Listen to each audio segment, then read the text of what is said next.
మీరు daily use చేసే towel మీద 18 మంత్స్ సర్వైవ్ అయ్యే ఒక ఫంగస్ ఉంటుంది. అదేంటో తెలుసా మీకు? ఈ ఫంగస్ వల్ల మనకి రింగ్ వామ్ అంటే అదే తామర అనేది వస్తుంది. దీన్నే టీనియా క్లోరిస్ జాకిచ్ అని కూడా అంటారు. ఏంటి ఫంగస్? ట్రిప్టోఫైటన్ రూబ్రమ్. ఈ ఫంగస్ మన బాడీలోకి ఎంటర్ అయ్యి ఎలాంటి ఏరియాస్ లో సర్వైవ్ అవుతుంది అంటే లైట్ అస్సలు ఎంటర్ అవ్వని ఏరియాస్, అంటే inner thighs, private parts, under arms లో ఉంటుంది. సో ఈ ఫంగస్ వల్ల మనకి ఏంటంటే రింగ్ లైక్ ర్యాష్ వచ్చి రెడ్నెస్, సివియర్ ఇచ్చింగ్ కూడా ఉంటుంది. ఒక షాకింగ్ పాయింట్ ఏంటంటే ఈ ఫంగస్ బాడీలోకి ఎంటర్ అయిన 14 days వరకు సిమ్టమ్స్ లేకుండా కూడా మేనేజ్ చేయగలదంట. అందుకే ఎన్ని క్రీమ్స్, ఆయింట్మెంట్స్ రాసినా సరే రిపీట్ అయిపోతూ ఉంటుంది. సో దీనికి ఏంటి సొల్యూషన్ అంటే, మీరు యూజ్ చేసే టవల్స్ని వాటర్లో 5 minutes సోక్ చేసినప్పుడు ఒక 1 cup ఆఫ్ వెనిగర్ యాడ్ చేసుకోండి.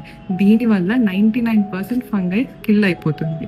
లేదా మీ ఇమ్యూన్ సిస్టమ్ని ఎంతలా బూస్ట్ చేసుకోవాలి అంటే ఈ ఫంగస్తో ఫైట్ చేసేలా చేసుకోవాలి. సో ఇమ్యూన్ సిస్టమ్ని ఎలా బూస్ట్ చేసుకోవాలో తెలుసుకోవాలంటే సింపుల్గా నన్ను ఫాలో చేయండి అండ్ కమెంట్లో రింగ్ వామ్ అని పెడితే నేను మీకు ఫుల్ డీటెయిల్స్ షేర్ చేస్తాను. ఓకేనా? Thank you.